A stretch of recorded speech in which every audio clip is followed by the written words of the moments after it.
Cheeks stood in the observation deck of the Velthiran diplomatic vessel, watching the blue and green planet grow larger in the view screen. Earth, the homeworld of humans. Cheeks's crystalline skin reflected the light from the distant sun, creating small rainbows across the polished floor. 4 arms crossed, in what might have been nervousness for a Velthiran. The assignment had come 3 days ago. Cheeks would embed with human military forces during an upcoming operation. Not as a participant, but as an observer. The Velthiran Confederacy wanted to understand why humans had become so sought after as allies in military conflicts. In just 80 years since first contact, humans had built a reputation that made even the oldest warrior species pause. Cheeks had read the reports. Humans were small compared to most galactic species. They had no natural armor, no claws, no venom. Their homeworld gravity was average. Their lifespan was short. By all physical measurements, they should have been prey species, not predators. Yet 3 different civilizations had requested human assistance against the Kravix horde in the past month alone. The Kravix were nightmare-made flesh, 8 feet tall, armored exoskeletons, mandibles that could crush steel. They had conquered 40 star systems in the past decade. They took no prisoners. They showed no mercy. And now they were advancing on Thessar Prime, a colony world with 4 million civilians. Most of those civilians were Velthiran. Observer Cheeks, please report to the briefing room. Cheeks walked through the curved corridors of the diplomatic vessel. Everything here was smooth, flowing, peaceful.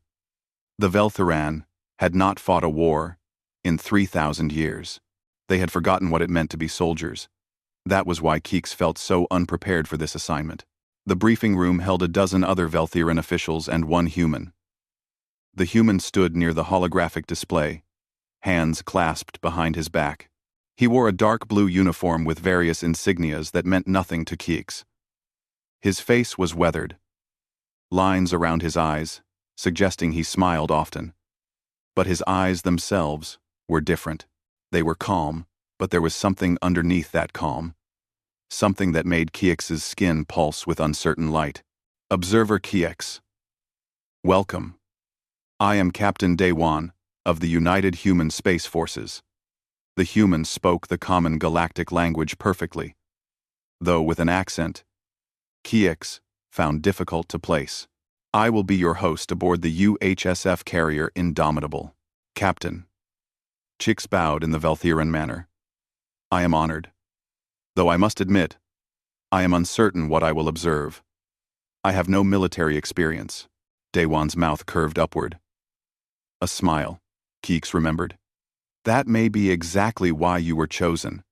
Fresh eyes see things veterans miss. The briefing was short. The Kravix horde was assaulting Thessar Prime with overwhelming force. 40,000 Kravix warriors against whatever defenders could be mustered. The planetary defense force had already been overrun. Civilian evacuation was impossible without time. Time that could only be bought with blood. The United Human Space Forces is deploying 8,000 Marines, Dewan said. His voice remained calm, as if discussing weather rather than a battle with 5-to-1 odds. Our objective is to establish a defensive perimeter around the primary civilian centers and hold until relief forces arrive. 8,000 against 40,000? One of the Velthiran officials spoke, voice crystallizing with concern. Captain, surely this is not possible. It will be difficult. Dewan agreed. But possible. We have done worse. That statement hung in the air. Cheeks wondered what worse meant to a species like humans. The transfer to the Indomitable took 4 hours. The human vessel was nothing like Velthiran ships. Where Velthiran design emphasized beauty and flow, human ships were brutal and practical. The Indomitable looked like a weapon that someone had added engines to. Its hull was scarred with marks from previous battles. Some had been repaired. Some had been left as they were. We keep some of the scars, Dewan explained, as they walked through the ship's corridors. To remember. The interior was just as practical. Gray walls, harsh lighting, everything designed for function. Crew members moved with purpose through the halls. Most of them were young, Chiex realized. So young. Some looked barely into adulthood by human standards. Daewon brought Keeks to a large bay, where soldiers in combat armor were conducting drills. This is Charlie Company, 2nd Battalion. They will be your primary observation group. Their commanding officer is Lieutenant Minho. Lieutenant Minho was tall for a human, lean and muscular. He had a scar across his left cheek that he made no effort to hide. When Daewon called him over, he moved with the grace of a natural athlete. Lieutenant, this is Observer Cheeks from the Velthuran Confederacy.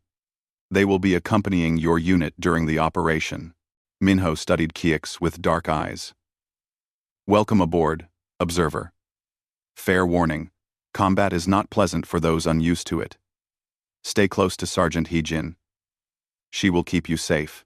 Sergeant Heijin emerged from the group of drilling soldiers. She was shorter than Minho, stockier, with gray threading through her black hair. Her face was weathered like Daewon's, but her eyes held something different. They held weight, the weight of someone who had seen too much and kept moving forward anyway. Observer, Heijin said, bowing slightly. I will show you where you will be staying and introduce you to the unit. Over the next hour, Chicks met dozens of humans. Private Jiho, who looked too young to be a soldier. Corporal Sora, who moved with quiet confidence. Private Taeyang, who cracked jokes that made others laugh despite the upcoming battle. Medic Yunji, whose hands were steady and sure. They all seemed so ordinary. They laughed. They complained about food. They teased each other like family. Nothing about them suggested they were the warriors that made the galaxy whisper in fear. That evening, Cheeks found Heijin in the armory, checking her equipment. Sergeant, may I ask a question? Of course. Why do humans accept these missions? You are outnumbered. The odds are not in your favor. Your species could refuse and suffer no dishonor. Heijin was quiet for a long moment. She picked up her rifle, checked the action, then set it down again. Because someone has to, Observer. Those are 4 million civilians on Thesser Prime. They did not choose this fight. Someone has to stand between them and the monsters. And we are very good at standing. That. We have in 233. Even if it costs your lives? Especially then, Heijin said. That is when it matters most. Cheeks returned to their quarters that night with those words echoing in their mind. The ship's lights dimmed to simulate night. Through the small viewport, Cheeks could see the stars. Somewhere out there, the Kravix horde was advancing, and 8,000 humans were preparing to stop them. For the first time, Cheeks felt something that Velthiran had not felt in millennia. The cold touch of fear before battle. And Cheeks was not even fighting. The Indomitable hummed with activity. 48 hours until they reached Thessar Prime. 48 hours until 8,000 humans threw themselves against 40,000 Kravix warriors. Keeks spent those hours observing, trying to understand what made humans different. The first thing Keeks noticed was the preparation. Humans did not simply ready their weapons and wait. They checked everything. Every piece of equipment was inspected 3 times. Ammunition was counted and recounted. Medical supplies were organized and reorganized. Armor was adjusted until it fit perfectly. We have a saying, Private Jiho explained, while cleaning his rifle for the 4th time that day. Proper preparation prevents poor performance. You have cleaned that weapon many times already, Kix observed. Yes, Jiho agreed, and I will clean it many more times before we drop. This rifle might save my life, might save my friend's life. Worth the effort. Keeks watched as Jiho worked. His hands moved with practiced efficiency, but there was something meditative about the process. Like a ritual. Are you afraid? Keeks asked. Jiho paused. Yes. Always am before a drop. Fear keeps you sharp, keeps you alive. Then why do you go? Because fear is not a good enough reason to stay. Later, Keeks attended the mission briefing with Charlie Company. The briefing room was packed with soldiers. They sat on chairs, on the floor, standing against walls. All eyes focused on the holographic display, showing Thesser Prime. Lieutenant Minho stood beside the display. Listen up. Intelligence reports 40,000 Kravix on planet. They have already overrun the planetary defense forces. Our job is to secure the civilian centers and hold until the fleet arrives with reinforcements. Estimated time until relief is 72 hours. 72 hours. 3 days. Cheeks felt their skin pulse with anxiety. 3 days, against odds like these. We will be dropping in 12 locations simultaneously. Minho continued. Each company holds one sector. No retreat, no surrender. The civilians are depending on us. A hand went up. Corporal Sora. Rules of engagement? Sir, standard ROE applies. Positive identification before firing. Civilians are non-combatants. Medical aid will be provided to enemy wounded, if tactically feasible. Keeks was confused. Lieutenant, forgive my ignorance, but you are establishing rules for how you fight? The room went quiet. Minho turned to face Keeks directly. Yes, observer. We have laws that govern warfare. We have crimes that soldiers can be charged with. Even in war, there are lines we do not cross. But why? Your enemy does not follow such rules. The Kravix take no prisoners. They show no mercy. That is exactly why we must, Sergeant Heejan said from the back of the room. We do not fight to become like them. We fight to protect those who cannot protect themselves. If we lose our honor in the process, we lose everything that makes us worth protecting. The briefing continued. Tactics were discussed. Maps were memorized. Questions were answered. Through it all, the humans remained focused. But there was no bravado. No boasting. They approached war like craftsmen approaching difficult work. Serious, professional, respectful of the danger. After the briefing, Keeks found Captain Dewan in his ready room. The captain was reviewing reports on a data pad. He looked up when Keeks entered. Observer, what can I do for you? Captain, I am trying to understand. Your species has such strict rules about warfare. You regulate how you fight. Yet your reputation suggests you are the most effective warriors in the galaxy. How do these things coexist? Dewan set down his pad. Sit, please. He gestured to a chair. Observer. Let me tell you about Earth. Our homeworld. For thousands of years, humans fought wars, tribe against tribe, nation against nation. We became very good at killing each other. Too good. We developed weapons that could destroy our entire world. And we almost used them. Keeks listened, crystalline skin dimming with attention. We learned that being good at war was not enough. Dewan continued. We had to be smart about war. We had to know when to fight and when to stop. We had to protect the innocent, even when it was difficult. Because war without rules is not war. It is just murder on a grand scale. The Kravix do not see this distinction. No, they do not. And that is why they will lose.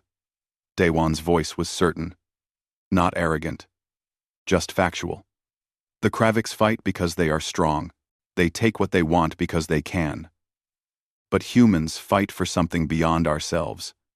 We fight for the people behind us, for the innocent who cannot fight. That gives us strength the Kravix cannot understand. That evening, Chicks wandered the ship. In the mess hall, soldiers gathered in small groups. Some ate in silence. Others talked quietly. In one corner, Private Jiho was writing on actual paper, old-fashioned even by human standards. Letters, Sergeant Heejan said, appearing beside Keeks. He writes them before every operation. Just in case.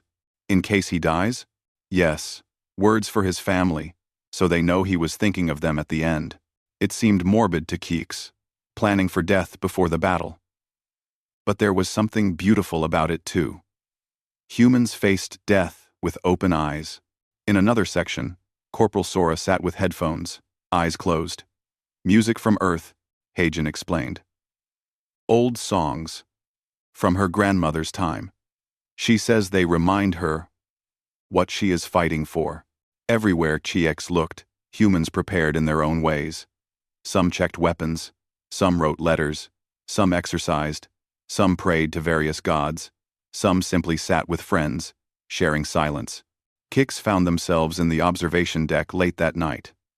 Through the viewport, stars streamed past as the ship traveled through faster-than-light space.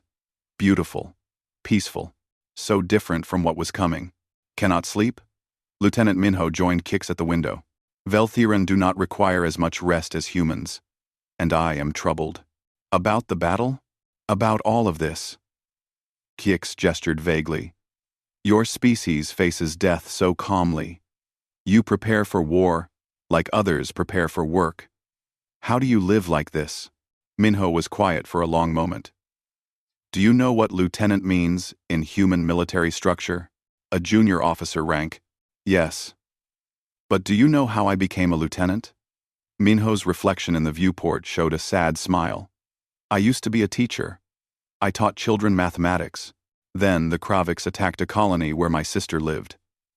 She died protecting her students. Bought them time to evacuate. After that, I enlisted. Because I realized that teaching children is meaningless if there is no one to protect them while they learn. I am sorry for your loss. Thank you.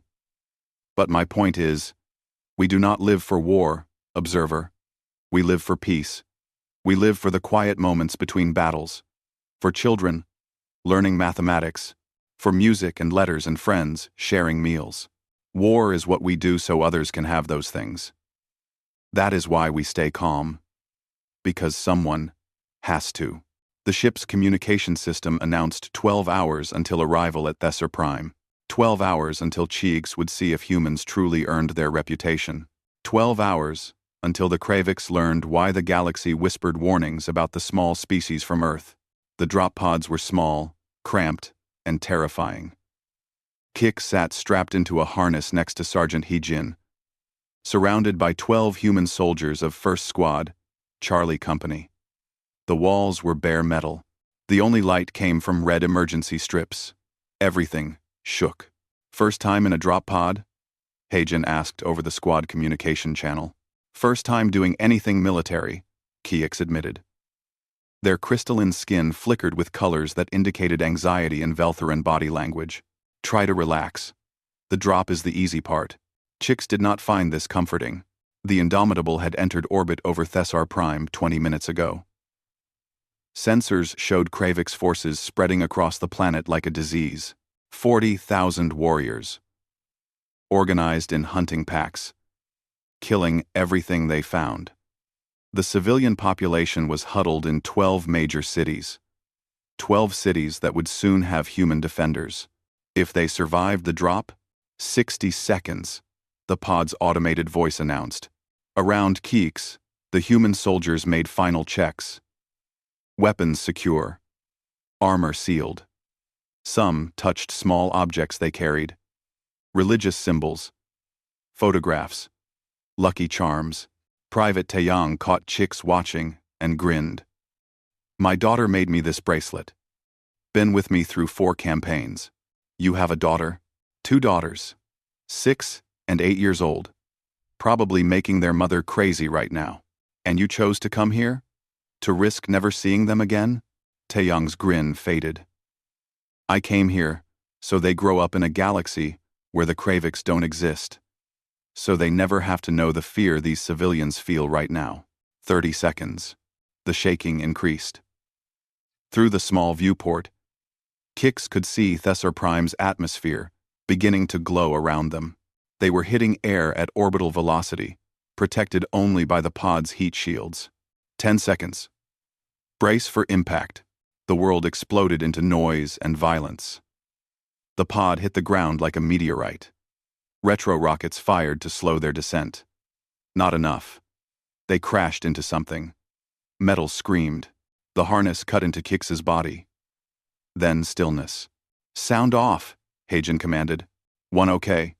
2 okay. 3 okay. The responses came quick and professional. All 12 soldiers accounted for. Kix made a sound that the humans accepted as confirmation. The pod's front ramp dropped. Sunlight and alien air rushed in. "Move! Move! Move!" Hagen was first out. Weapon raised. The squad flowed behind her like water. Kix stumbled out last, eyes adjusting to Thessor Prime's green-tinted sunlight. They had landed in a plaza between tall buildings. Other pods had landed nearby.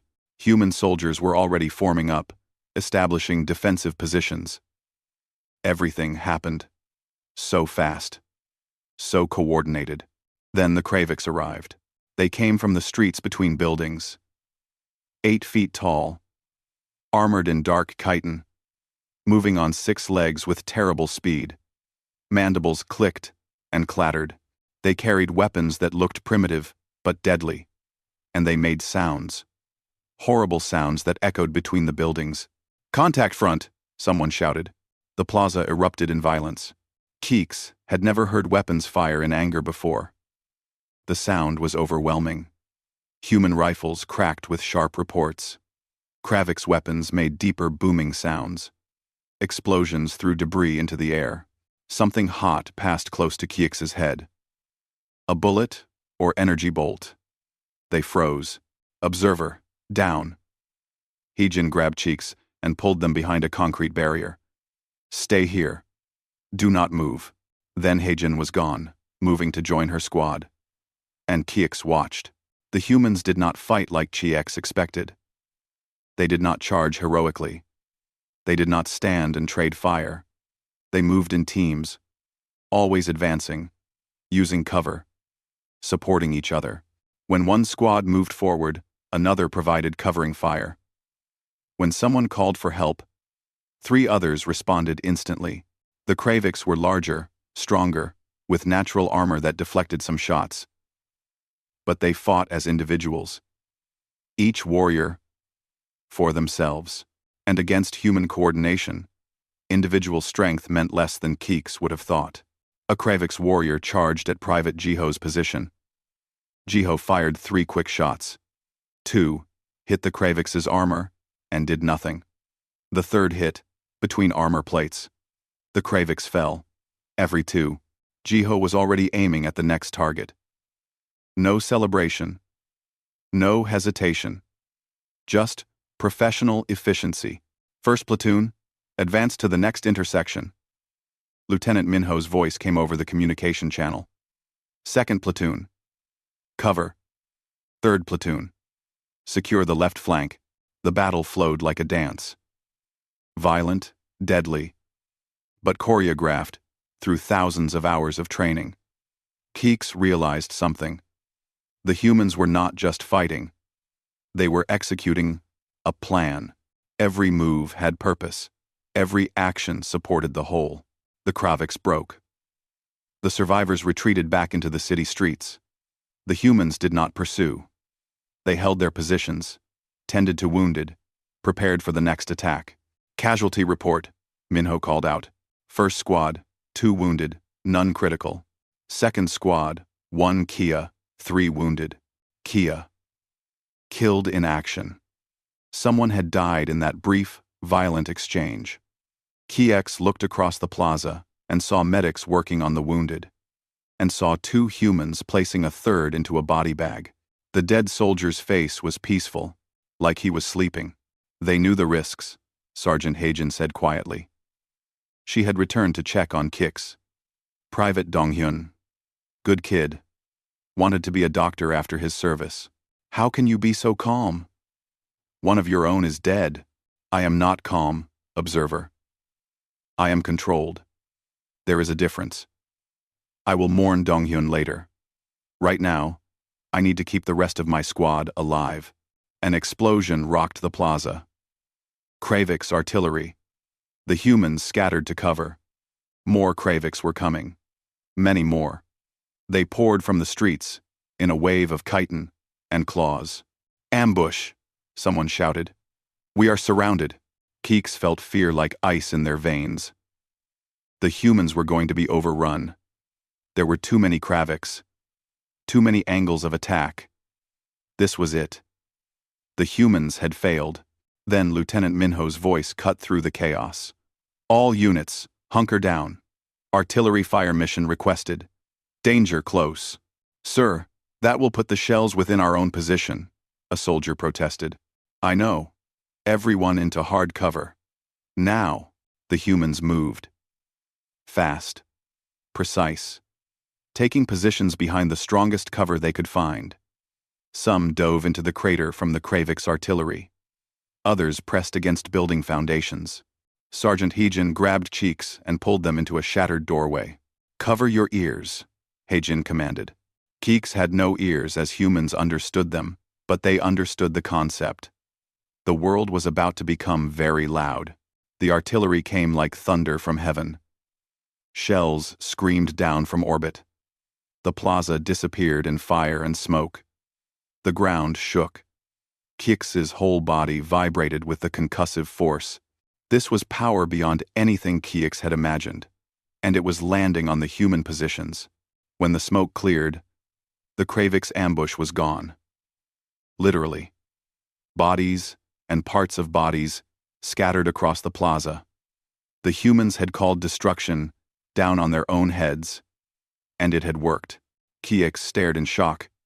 "You could have killed your own people." "Some risks are worth taking," Heejin said. "Better to risk some than guarantee losing all." Medic Yunji was already moving among the human positions, checking for wounded from the artillery. Her hands were steady despite having just survived bombardment of her own position. This was routine for her. Kix found Private Taeyong slumped against a wall. One leg was badly injured, bleeding despite the armor. But his rifle was up, covering an approach. Still fighting despite his injury. "Taeyong," Unji ran to him, medical kit open. "I am okay," Taeyong said. His voice was tight with pain. "Just patch me up quick." Unji worked fast. Applied a tourniquet. Injected something for the pain. "You need evacuation. After the position is secure." Still got fight left. And that was when Keeks understood. Truly understood. Humans did not just fight until they won. They did not just fight until the odds turned against them. They fought until they physically could not fight anymore. The Velthiran had forgotten what it meant to be warriors. But humans had never forgotten. Could never forget. Because for humans, war was not about glory or conquest. It was about protecting those who could not protect themselves. And they would pay any price to fulfill that duty. Even if the price was measured in blood. Night fell on Thessor Prime. The human perimeter held 12 sectors around 12 cities. 8,000 humans. Against 40,000 Kravix. The mathematics did not favor the defenders. But mathematics did not account for human stubbornness. Chick stood on what the humans called the line. A makeshift wall of rubble, vehicles, and prefabricated barriers that separated the human-controlled sector from the city beyond. Behind this line were 200,000 Velthiran civilians. In front of this line were approximately 3,000 Kravix warriors, probing for weaknesses. "They will attack in force tonight," Sergeant Heijin said. She was eating something from a ration pack. The food looked unappetizing to Keeks, but Heijin ate mechanically. Fuel for the body. Kravix prefer darkness. Their eyes see better than ours, in low light. Then you are at a disadvantage. We usually are.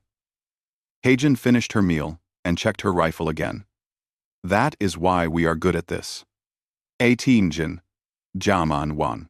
The first day of fighting had been costly. Charlie Company had lost 30% of its soldiers, dead or too wounded to fight.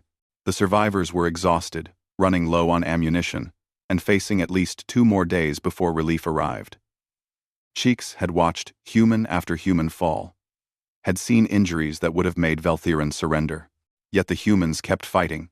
Private Taeyong was still on the line, His leg was heavily bandaged, but he had refused evacuation. "They need every gun," he had said. Medic Unji had argued. But Taeyang was immovable. Now he sat at a firing position. Leg propped up, rifle ready. "Observer," Lieutenant Minho approached. His armor was scorched and dented. His face showed the exhaustion he carried. "We are conducting a night operation. I wanted to inform you." "An operation? You are attacking?" "Reconnaissance in force. The Kraviks have a supply depot 2 kilometers from here. We need intelligence on their capabilities. Also, destroying their supplies would be helpful." "You are sending people out into Kraviks-controlled territory? In darkness? When they have the advantage?" "Yes, 12 volunteers. Sergeant Hagen is leading them." Keeks found Hagen preparing with 11 other humans. They were applying dark paint to their faces, checking equipment, moving with quiet purpose. This was suicide. Keeks was certain of it. "Sergeant, why do you volunteer for this?" Hagen looked up from checking her gear. "Because it needs to be done. And because I am good at it." "You could die." "Yes, but if we succeed, maybe fewer people die overall. Worth the risk." The raid team left at midnight. They moved into the darkness like ghosts. Chicks watched them go, certain they would never return. The math was simple. 12 humans against thousands of Kraviks. In darkness, in enemy territory. Impossible. 2 hours later, explosions lit the night sky. The Kravik supply depot went up in flames. 15 minutes after that, the raid team returned. All 12 alive. Some wounded, but alive. They had done the impossible. "How?" Cheeks asked Heejin, as a medic treated a burn on her arm. "The Kraviks expect certain behaviors," Heejin explained. "They expect enemies to defend and die. They do not expect anyone to be crazy enough to attack them. So, we attacked them, used their expectations against them. But you could have all died. That is exactly why it worked, Observer. We were willing to risk everything. They were not expecting that level of commitment." The Kravik's response came an hour later. Wave after wave of warriors threw themselves at the human lines. The humans had predicted this. They had prepared. Every firing position was covered. Every approach was zeroed in. And when the Kraviks came, the humans were ready. But the attacks did not stop. Hour after hour, the Kraviks came, testing different sections, probing for weakness. The humans rotated positions, trying to rest when they could, but there was no real rest. Only brief moments of not actively fighting. Chicks watched Corporal Sora hold a section of the line with only 3 other soldiers. A Kravik's breakthrough nearly overwhelmed them. Sora's rifle ran dry. She drew a sidearm. That ran dry. She drew a combat knife. The other 3 soldiers fell back, needing to reload. But Sora held her ground alone. For 6 minutes, Sora fought hand-to-hand with Kravik's warriors. She was smaller, weaker, with no natural weapons. But she refused to yield that position. Used the terrain, used her training, used sheer determination. When reinforcements arrived, Sora was still standing, wounded, bleeding, but standing. "Why did you not fall back?" Chiix asked her later, while Medic Unji treated her injuries. Sora's voice was rough with pain and exhaustion. "Because that position controls the approach to the civilian shelter. If they got past me, 2,000 Velthiran were at risk, including children. I could not let that happen. But you could have died." "Yes, but they would have lived. Good trade." The logic was incomprehensible to Cheeks. Velthiran valued life. All life. The idea of trading one's own life for others was not something Velthiran understood anymore. They had evolved past such primitive concepts, or so Keeks had thought. Now, watching humans trade their lives for strangers, Keeks wondered. Perhaps Velthiran had not evolved past anything. Perhaps they had just forgotten what it meant to care enough about others, to sacrifice everything. Day 2 brought worse news. Ammunition levels were critical. Human supplies were running at 15%. Medical supplies were exhausted. Casualties had reached 40%. The relief fleet was still 8 hours away. 8 hours that might as well have been 8 years. Captain Daewon's voice came over the command channel. Chix was in the command post with Lieutenant Minho. All units. Ammunition. Conservation is now critical. We need to hold for 8 more hours. Make every shot count. Sir, if the Kravix launch a full assault, we may not have enough ammunition to stop them. This was from another company commander. Then we hold with what we have. Daewon's voice was calm. Certain. We did not come here to retreat. We came here to protect civilians. That mission has not changed. Lieutenant Minho turned to address Charlie Company. The order spread through the human lines. Fix bayonets. Attach the long knives to the end of rifles. Prepare for hand-to-hand combat. The humans were preparing to fight the Kravix in close quarters if necessary. You are going to charge them? Keeks asked, horrified. With knives? No, Minho said. His voice carried the weight of someone who had been here before. We are going to make them charge us. And when they do, we will remind them of something they have forgotten. What is that? That humans are not prey. We are apex predators. We hunted megafauna to extinction on our homeworld. We survived ice ages and plagues and disasters that killed millions. We learned to fight with rocks and sticks and our bare hands before we ever had guns, and we never, ever forgot how. The final Kravix assault came at dawn. Every warrior they had left. 3,000 Kravix charging the human lines simultaneously. The humans fired until their ammunition ran out. Then they fired sidearms until those ran dry. Then they fixed bayonets and prepared to hold the line with steel and flesh. Keeks expected the humans to break. How could they not? They were outnumbered, exhausted, and out of ammunition. Any rational species would surrender. Any sane species would retreat. But humans were neither rational nor sane when protecting others. The Kravix hit the human lines like a wave. And the humans held. They fought with knives and fists and rocks and anything they could use as weapons. They fought in pairs, covering each other. They fought in groups, supporting one another. They fought until they could not stand, then fought from the ground. Private Jiho fell with a Kravix blade in his shoulder. He grabbed the Kravix warrior and pulled it down with him, stabbing with his combat knife until the warrior stopped moving. Then he pushed himself up and returned to the line. Medic Yunji treated wounded under fire, refusing to take cover. They need me, she said when Chix begged her to protect herself. My life is worth spending, if it saves others. And through it all, the humans did not break, did not surrender, did not retreat. They held because they promised they would hold. Because 200,000 civilians depended on them. Because that was what humans did. The Kravix assault faltered. Not because they were losing, but because human resistance was psychologically incomprehensible to them. The Kravix fought for conquest and glory. When resistance became too costly, they retreated to fight easier battles. But humans fought for others. For protection. For duty.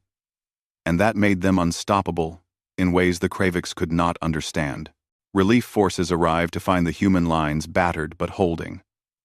8,000 humans had become fewer than 4,000 effectives, but they had held for 72 hours, and 200,000 civilians lived because of it. The relief fleet brought fresh troops, medical supplies, and evacuation ships for the civilians. It also brought reinforcements that turned the tide of battle. Within 6 hours of arrival, the Kravix were in full retreat. Within 12 hours, Thesser Prime was secured. The threat was over, but the cost was written in blood across the planet. Chix walked through the human field hospital. Rows of wounded soldiers lay on medical beds. Some would recover. Some would never fight again. Some would never walk again. Yet when Chicks passed, the wounded nodded or saluted or smiled. Pride in what they had accomplished outweighed their pain. Private Taeyang was scheduled for evacuation to a proper medical facility. His leg could not be saved. It would be amputated and replaced with a prosthetic. When Cheeks visited him, Taeyang was looking at pictures on a small device. His daughters. "I am sorry for your injury," Chick said. Taeyang looked up and smiled. A real smile. "Do not be. I am going home to see my daughters. That is worth any price." "But you lost your leg." "I lost a leg," Taeyang corrected. "I kept my life. And more importantly, 200,000 people kept their lives. If someone asked me to make the same trade again, I would do it without hesitation." The final casualty count was devastating. 8,000 humans deployed, 6,200 survived, 1,800 dead, 62% casualties. By any military standard, the human force had been destroyed, but they had held 72 hours against 5-to-1 odds. 200,000 civilians evacuated safely, and the Kraviks suffered their first major defeat in a decade. 70% casualties. Their momentum broken, their reputation shattered. Kieks found Captain Daewon supervising the loading of the dead. Each body was treated with careful respect. Wrapped in flags, carried by their comrades, loaded aboard ships that would take them home to their families. No one was left behind. No one was forgotten. "Captain, may I ask you something?" Daewon turned. His face showed the exhaustion of 3 days without sleep, but his eyes were clear. "Why? Why do humans fight like this? You could have retreated, could have waited for reinforcements, could have minimized your casualties, but you chose to stand and suffer losses that would break any other species. Why?" Daewon was quiet for a long moment. He watched as another flag-wrapped body was loaded aboard a transport. "Because we are not the strongest species in the galaxy. We are not the fastest or the toughest or the smartest. We are just humans. And that means when someone needs help, we show up. When the fight seems impossible, we fight anyway. When any sane species would quit, we are just getting started, but at such cost. Yes, war always costs." Daewon looked at Kieks directly. "But you know what costs more? Not fighting. Letting innocents die because the odds are bad. Living in a galaxy where might makes right and the strong prey on the weak. That is a cost we cannot accept. We will not accept." Chicks helped with the civilian evacuation over the next day. Velthiron families boarded transports, heading to safety. Many were injured. All were traumatized. But they were alive, because humans had decided they were worth dying for. A Velthiran child approached Kieks. Young, perhaps equivalent to a human 6-year-old. "Are you with the humans?" the child asked. "I am an observer. I was watching them. Can you thank them for me?" A human soldier carried me to safety. Lieutenant Minho had been wounded on the final day. A Kravik's blade had caught him across the ribs, but he had held his position until relief arrived. Then he had helped with civilian evacuation despite his injury. That was the kind of person he was. "I will tell him," Chicks promised. When Kieks found Minho, he was sitting with what remained of Charlie Company. Fewer than 60 soldiers, from the original 180. They sat in small groups, talking quietly, sharing memories of fallen comrades, processing what they had survived. Sergeant Heijin was telling a story about Private Dongyun, the soldier who died in the first engagement. He wanted to be a doctor, used to practice medical skills on anyone who would let him. Terrible bedside manner, but his heart was in it. The others laughed. Sad laughter, but genuine. They remembered their friend, not for how he died, but for how he lived. "Lieutenant Minho," Chicks approached. I was asked to give you a message. A child you saved wanted me to thank you. Minho nodded. I hope she is well. She is. Because of you. Because of all of you. Corporal Sora, sitting with bandages covering half her body, spoke up. That is why we do this, observer. For moments like that. So children can grow up. So families can stay together. So the innocent do not have to face the monsters. Even if it means you become monsters yourselves? We are not monsters, Sergeant Hagen said firmly. Monsters enjoy violence. Monsters kill for pleasure. We kill because we must, and we hate every moment of it. But we do it anyway because someone has to stand between the innocent and the darkness. Cheeks returned to the Velthiran diplomatic vessel to file their report. They sat in their quarters for hours, trying to find words for what they had witnessed. How could Kix explain to the Confederacy what humans truly were? How could words capture the contradiction of a species so gentle, yet so violent?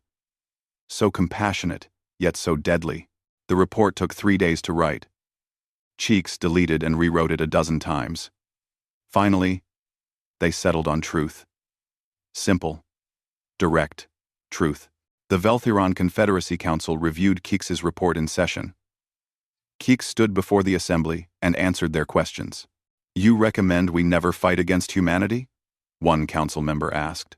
I recommend we never give them reason to fight us, Keeks clarified. Because they do not fight for conquest or glory. They fight for protection and duty. Make them your enemy, and you make them desperate. And desperate humans are the most dangerous force in the galaxy. And if we fight alongside them? Cheeks thought of Private Taeyang, fighting with a shattered leg. Of Corporal Sora, holding a position alone against overwhelming odds. Of Sergeant Heejin, leading a suicide mission to help her comrades. Of Lieutenant Minho, carrying children to safety despite his wounds. Of Captain Daewon, making impossible decisions to save lives. If you fight alongside them, you will have allies who will never abandon you, who will never surrender, who will pay any price to protect you and yours. You will have friends who measure loyalty not in words, but in blood. The council was silent. The galaxy whispers about humans, Kix continued. Whispers warnings and stories. I am here to tell you the stories are true. All of them. Humans are exactly as terrifying as the rumors suggest. But they are also exactly as loyal, as honorable, as protective as the rumors suggest. They are both nightmare and guardian. And which one you meet depends entirely on which side of the line you stand. Cheeks's report was classified and distributed to every Velthiran diplomatic mission.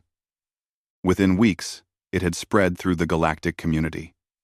Species read it and understood what Cheeks had learned. Humans were not the galaxy's warriors because they were the best fighters. Other species were stronger, faster, tougher.